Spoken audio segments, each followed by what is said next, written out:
Thanks, Nick. If you visited downtown Rochester recently, you may have noticed more people walking out and about. And there's a bit less construction near Peace Plaza and the heart of the city. But after a year of COVID, is the downtown scene on track to getting back to normal? Our Barrett Leone is live from downtown. And Barrett, you're hearing it's not really a return to normal, but rather a change in the purpose of downtown. Is that right?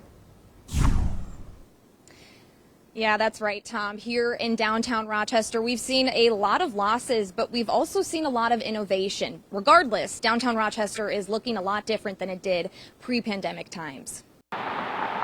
Life is returning to downtown Rochester. And I just feel this positive energy and return to hope for downtown. After a year that wasn't so hopeful. It's really starting to feel like a community and again. Downtown is really starting to pick up. Picking up maybe, but some things aren't exactly back to normal. The most important thing for business success and business prosperity is customers. So people being in the downtown. In the midst of the pandemic and lengthy construction in Peace Plaza and heart of the city. It was kind of hard to really figure out what was causing what. When we reopened, it was slow, and it has been slow, and we're not seeing the people that we used to see. So slow that sales numbers at Tangerine are about the same deficit as they were this time last year, running about less than half of what it did pre-pandemic times. While the double whammy of a pandemic and construction wasn't planned,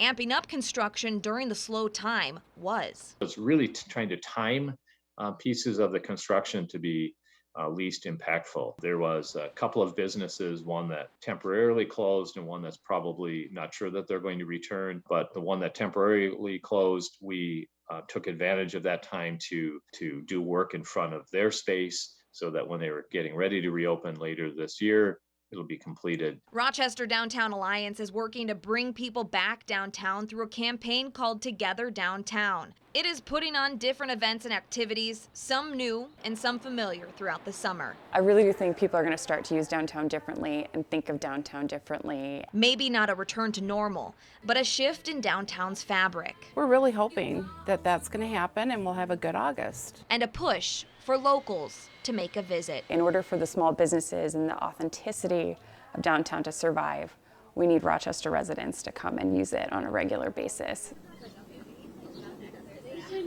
Now, if you'd like a closer look at some of the summer events RDA is putting on, you can head to KTTC.com. And Barrett, the big question a lot of people are asking, when do you think construction will wrap up? What are you hearing? Yeah, that is a good question, Tom. Now, if you look to my left here on First Avenue, you can already see that parts of the street are opened up, and that's expected to be open just in time for July 8th, Thursday's downtown. Behind me, though, in Peace Plaza, that project is expected to be completed in August. Tom, Caitlin.